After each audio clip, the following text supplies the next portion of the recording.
Okay, gang, how's it going? We are going to take a look at economics now. So this is post-war economics.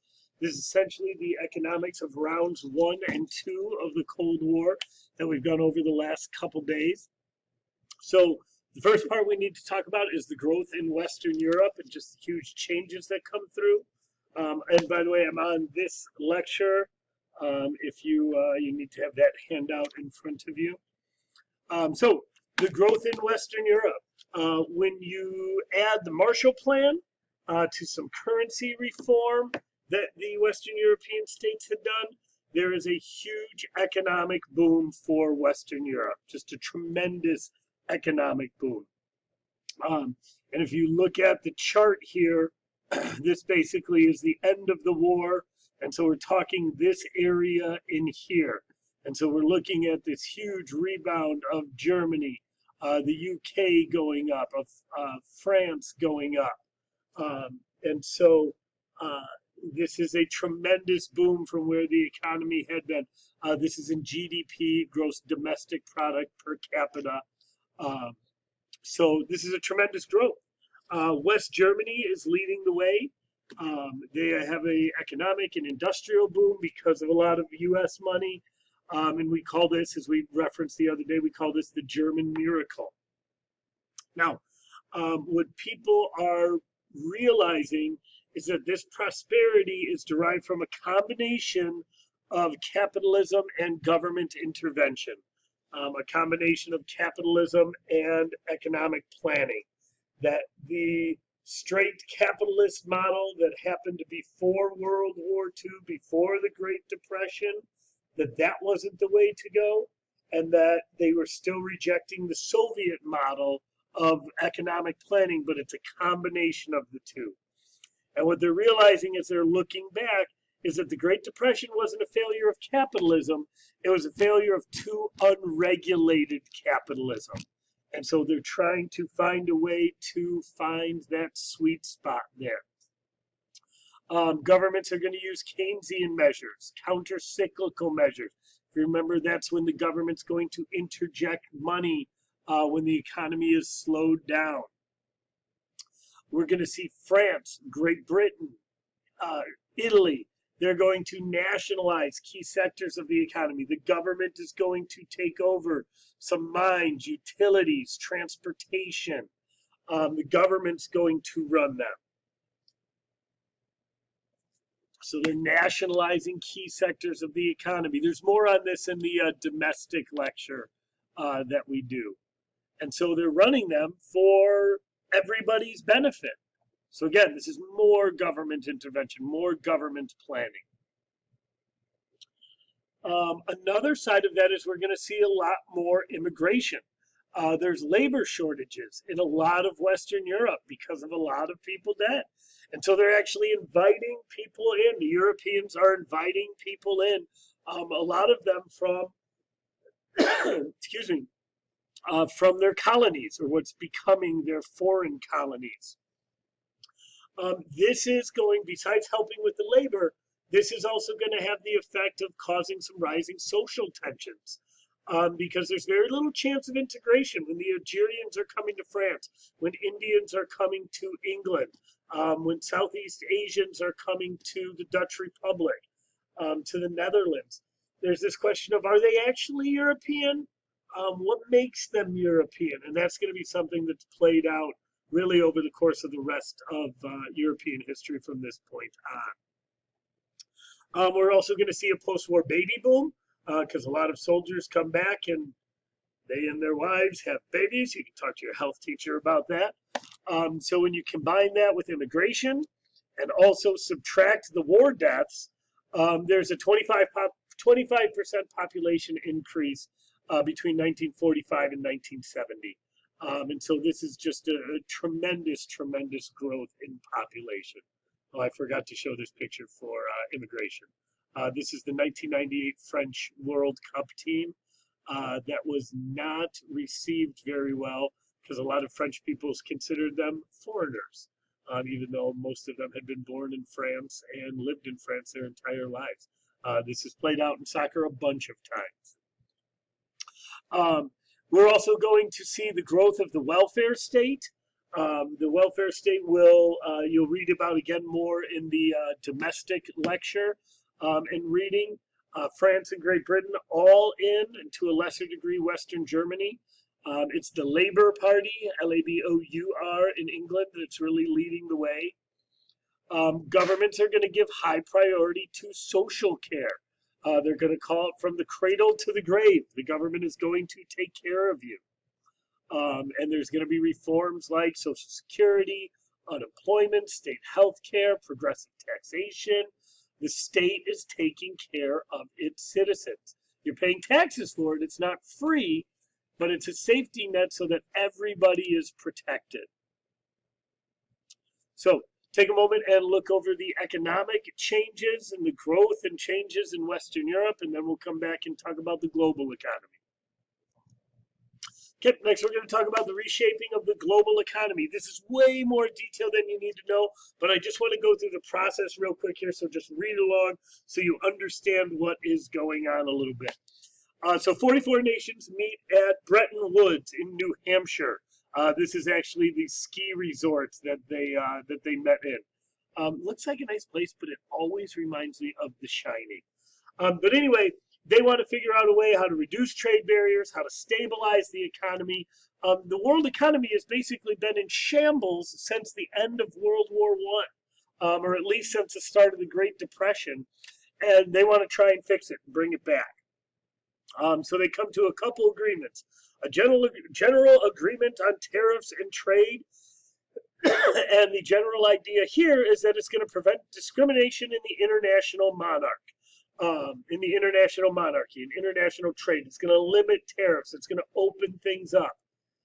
Now the problem with this, and this is what I have in the parentheses, is the developing world doesn't love this because they're going to be the ones that get exploited. They're going to be the ones whose resources are bought cheaper and finished goods are going to be more expensive.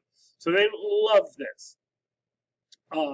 And so to answer that, the Bretton Woods Agreement is going to create the IMF and the World Bank. These are both to help developing economies. The IMF gives loans to help with unstable currencies, and the World Bank is more loans for long-term development. So they're trying. These answers aren't the best answers, and they're still controversial today, but they're trying to put into place some reforms to help the global economy. Another stability effort that they tried to make was to return to the gold standard. So they want to try to get back to the gold standard. They think that is going to be the best way to help fix the world economy. And by 1958, there was a gold dollar standard that was a fixed rate. So every country's currency was pinned to either gold or the US dollar, which was an equivalent to gold. So the US is back on the gold standard, and our money is considered the equivalent of gold. And so that's what they tried to do. But by 1971, there's a dollar shortage. And there's a lot of currency manipulation and a lot of details that we don't need to get into. There's confidence in the dollar was declining because the U.S. economy was going down a bit. And this is ahead of where we are, but I got to tell the whole story. De Gaulle in France is a huge pain in the butt and hurts this situation because they don't want the U.S. to be the dominant global economy. And so essentially what develops, you don't need to know any of that detail, is what we call the floating currency. The floating, no, okay. The floating currency is where all of the world's currencies move in fluctuation against each other and the dollar. And this is what we have today. Any of you have ever traveled internationally? You look and you're like, what's the exchange rate? How much is the dollar worth versus the euro now, versus the yen now, versus the peso now, versus whatever? And so you look and it floats. And the complexities behind that are a question for your econ teachers, your AP econ teachers. It has to do with how they're valued, how much they're being traded. Don't worry about it. Some economists were worried that these floating currencies would completely sink the global economy. See that other metaphor there? But it really didn't. Basically, the world economy just kind of kept trucking, kept on moving on. and everybody adjusted to this new reality.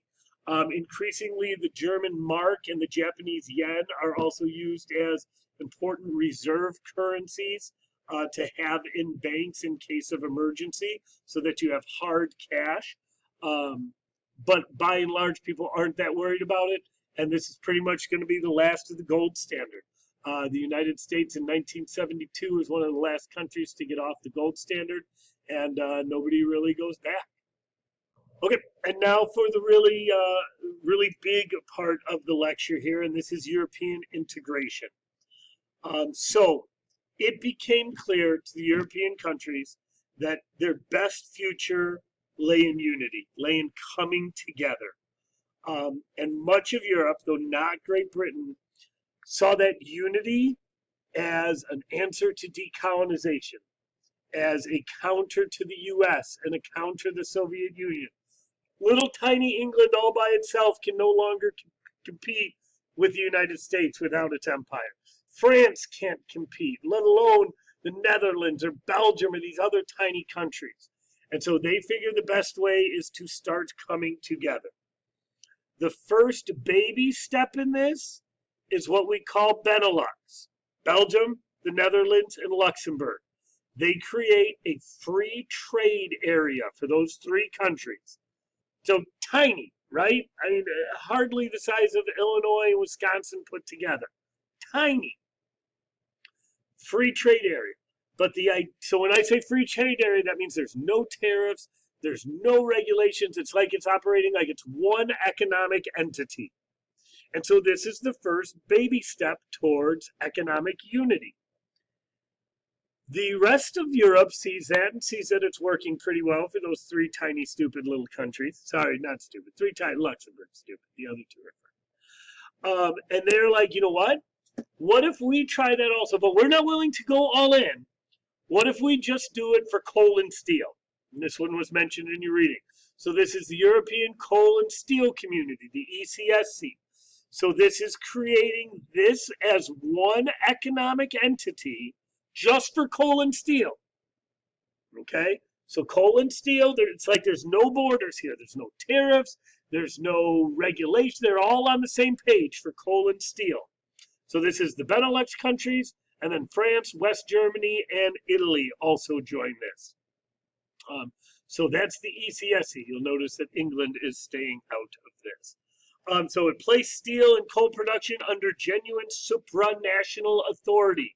France is no longer running its coal. Germany is no longer running its steel. An organization, the ECSC, is coordinating it, is running it all together.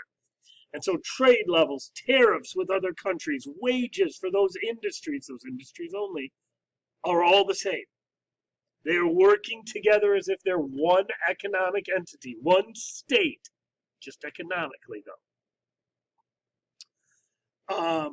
The next step of integration, which was also in your reading, I believe, was the common market, the same six. They created the European Economic Community, the EEC. And so this is a total free trade area.